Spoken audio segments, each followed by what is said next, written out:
Yeah, so my start was very similar to yours. Lived around a lot of different places. I think the longest that we ever lived any place until I was in 5th grade, I think, was just 4 years, because the military liked to move you around. But Yeah.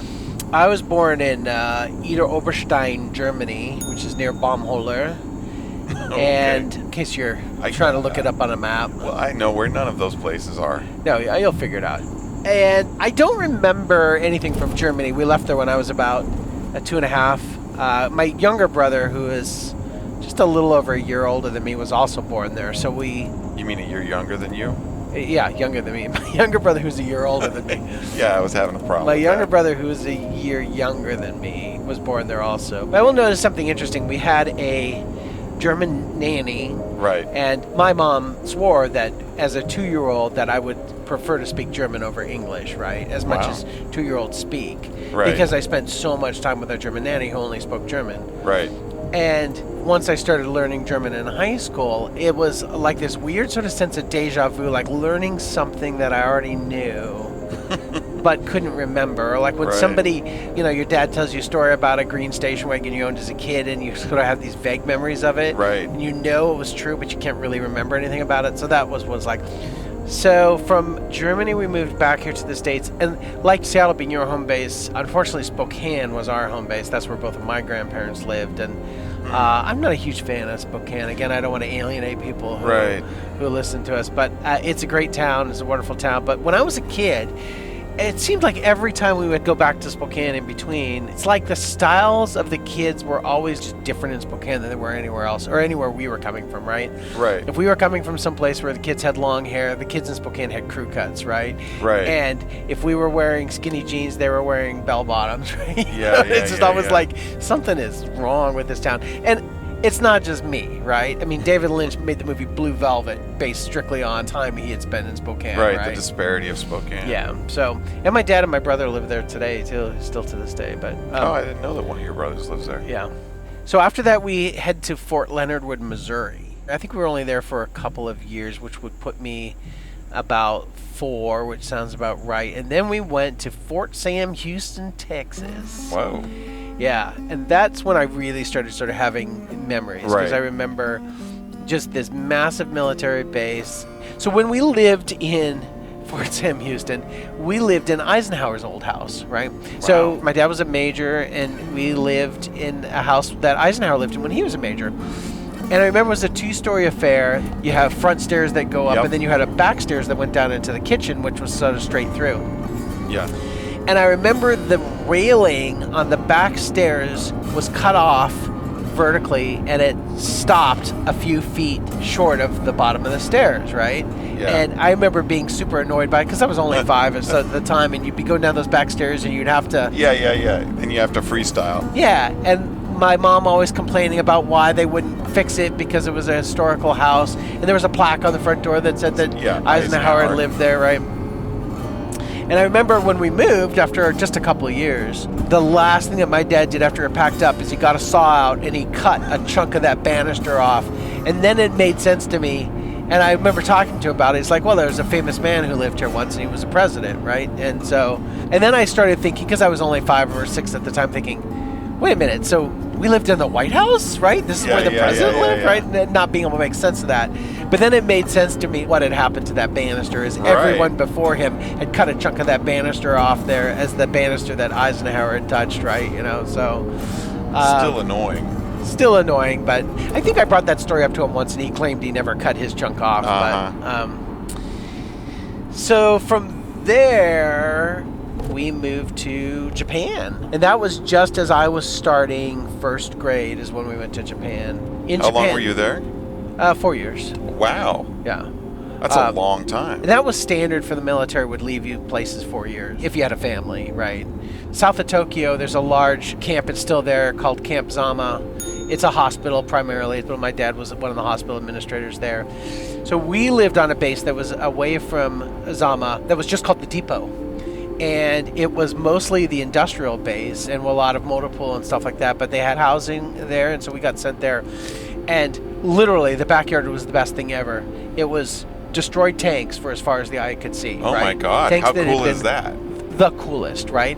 And I remember my dad getting mad and telling us not to go play in the tanks, right? Yeah. But yeah, that's gonna stick. Yeah, Four boys. Exactly. Yeah. So we spent a lot of time in the tanks, just climbing in and out of tanks and around tanks, and just like as far as you could see, just trashed, beaten up old tanks, right? And when you're 4, as far as the eye can see, is actually not very far. Right? No. You know, what seems like there could have very well have only been yards. Yeah, there could have only been 20 tanks back there, and it seemed like a million to me. But it was super awesome. So we weren't in Depot for very long, and then we moved to a housing base, a base that was dedicated only to housing, and that was called Sagamihara, and that was a few miles from Zama. And you know, the Sagamihara was kind of a boring place to live because it was just like living in a, you know, imagine that they took a housing development and then just put a chain link fence around it, right? And put guards at the gate, right? That was kind of what it was. The Pines with a big fence. Yeah, exactly. And our school was on Sagamihara, the movie theater was on Sagamihara, the PX was on Sagamihara. So, you know, Zama was a lot more interesting when we go visit Zama, but, you know, we couldn't give off base. And so it became our goal to Hogan's Hero that thing anytime, any possible opportunity there was for us to sneak on base, because we were smack dab in the middle of a Japanese neighborhood. And in fact, our school was on one side, and on the other side of the fence was a Japanese school. I remember sitting there at the fence talking to these Japanese kids. We spoke Japanese. We had to watch Japanese TV. We understood totally what we were watching. I mean, I can remember watching Speed Racer, which was called Mahagogo in Japanese, and then coming back here, and then years later watching it in English. And it just seems wrong to you, probably. No, actually, it was like, oh, I remember this episode. I remember that episode. And my brother pointed out to me, it's like, you know, we used to watch those in Japanese, right?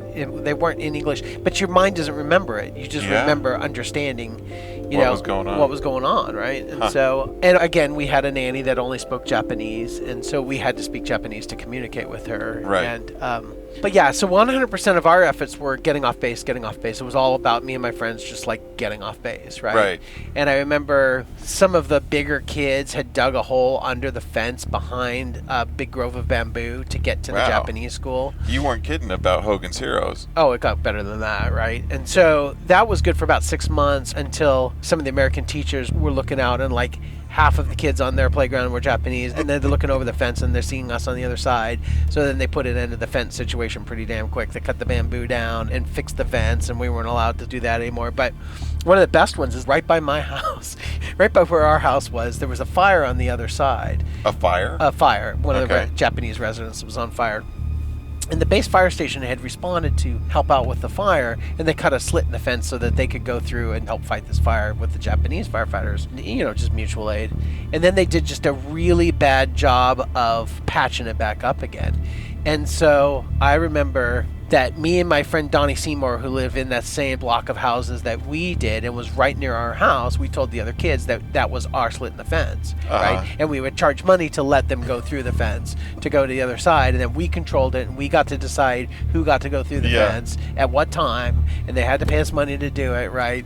And that, God, I remember that lasting like forever. And just a couple blocks on the other side, there was this little Japanese toy store, and so Donnie and I would take the money, go through the fence, and just buy these little Japanese toys and trinkets and stuff. And I remember my dad being so mad because he wanted to know where we had gotten it and thought we had shoplifted them, you know. And then finally I told him, I go, no, me and Donnie are charging money for kids to go through the fence on the other side. And then, like, the next day the fence was repaired, right? Like, thank you, Dad, right? You know, for ruining our fun. Except everybody else is like, thanks, Dave. Yeah, exactly. Squealer. Thanks, Dave, yeah.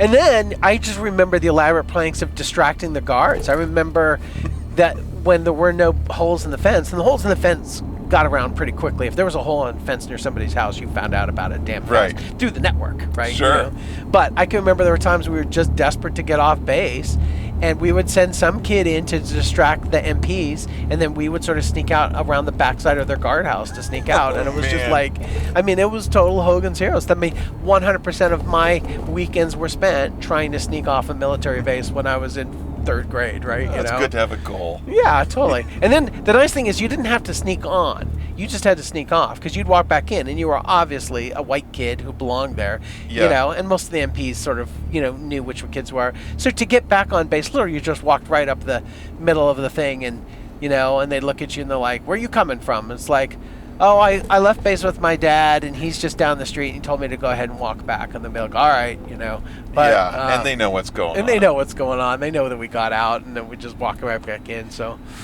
that was sort of fun. And then after that, we came to America, back to America. My dad got assigned to Fort Lewis here, and he decided he didn't want to live down in Tacoma, that he wanted us up here. So he actually bought a house up in Kenmore, and he commuted all the way essentially down here to almost where we are now. To every Fort single Lewis day. from Kenmore? Yeah, for quite a few years, Wow. until I was in high school, I think, and that's when he finally retired.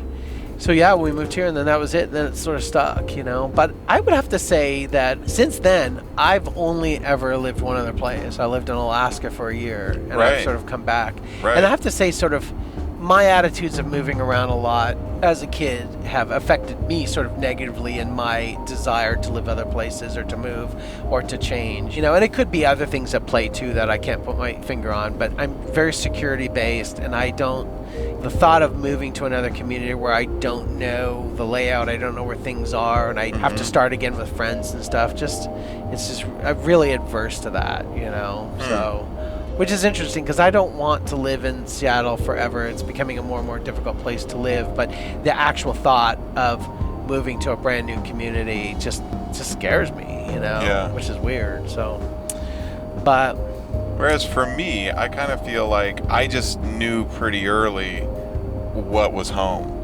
Yeah. And even though we did very well in Boston and liked a lot about living in Boston, it wasn't home. Yeah, you knew you were coming back, right? Yeah. Maybe I'm afraid of moving someplace else and liking that other place and then just missing home too, Mm-hmm. I mean, Seattle's my home now, and I've been here since 5th grade, obviously. So, That's a long time. Yeah, I mean, I think it's long enough to... When people ask me if I grew up here, I say yes, Yeah, I grew up here. All right. Well, seems like we got what we needed out of that. I think that's most of living around the world, around the nation. Yeah. We squeezed the blood out of that stone. Okie doke. All right. Bye-bye. Bye. Hey, it's Chris. Thanks for watching our episode, everybody. We hope you liked it. And if you liked it, please subscribe. Also, if you'd like to see some outtakes and behind the scenes, you can support us and check them out at patreon.com/2oldskeletons. Thank you again. Be safe.